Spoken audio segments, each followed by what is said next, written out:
Good evening. We haven't seen this in Metro Vancouver since the year 2000. Home sales plummeting to their lowest levels in 18 years. While prices have also dipped, buying a home for many people is still just a dream. And if you're a seller, you're likely in for a wait. Tina Lovgreen has our top story.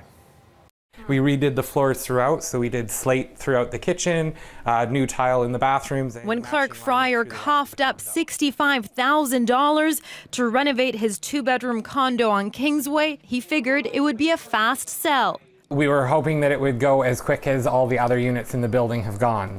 But not a single offer has come in since the listing went up in August, far different from a similar unit listed 6 months earlier. It ended up having 4 offers and selling for about $50,000 more than listed asking in a week.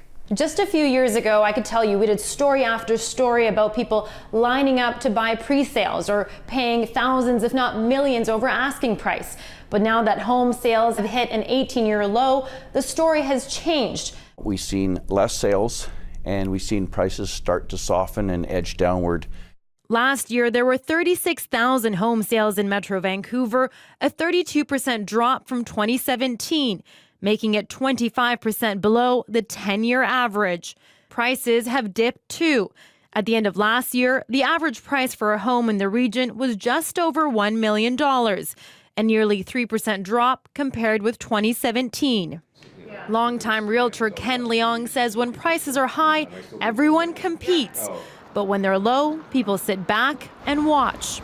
Buyers are sitting out because they think there are going to be lower prices soon. Even with the market softening, the new mortgage stress test doesn't make it easy for first-time buyers. Their interest rates went up, the banks really tightened up, and at the beginning of the year, we really started noticing offers that were falling through. And, all of a sudden an offer would fall through, and we'd say, well, why? And they'd say, well, they couldn't get financing. But the prediction for 2019 is softer prices and more selection. Not good for Fryer, who has already had to get a roommate to make up for the cost of renovating the condo. Tina Lovgreen, CBC News, Vancouver. Well, it's a similar story in the Fraser Valley where sales and prices did drop year over year, but there are a couple of key differences. Last year, there were 15,586 home sales in the Fraser Valley. That is a 30.2% drop from 2017.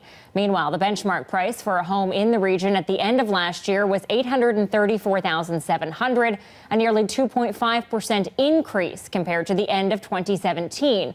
Now, prices for single detached houses in the Fraser Valley did drop 1.5% year over year, but that wasn't enough to offset increased prices for townhomes and apartments.